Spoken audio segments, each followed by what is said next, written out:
هل أنت تنجذبين للرجال الخطأ؟ اكيد.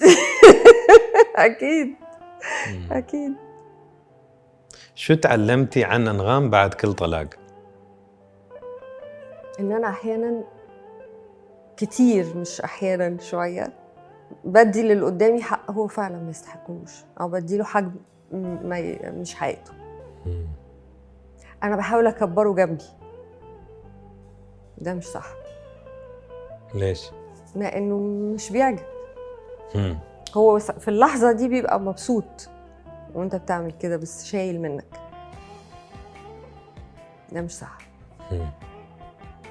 والحذر اللي انا بكرهه، فكره ان انا اتعامل بحذر طول الوقت، هو مهم جدا. يعني عشان يعني بعترف ان انا ما كنتش حذره خالص في حاجات كتير. لا هو مهم. فلان انا مش عارفه اتعامل بالحذر ده اللي انا معترفه انه مهم، مش عايزه اتعامل. انا ما عنديش المقاومات دي، خلاص انا مش شاطره في الحكايه دي، مش هعملها تاني. يعني مش هتجوز؟ لا مش هحب حتى يعني. بس الحب هل هو قرار؟ صدق ممكن تاخد قرارك ما تحبش. يعني ممكن تاخد قرار انك توقف. صح. بس ليش ما تبين تحبين بعد مرة؟ دي الحين جميلة وصغيرة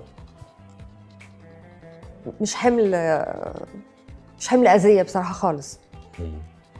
يعني تمام كده.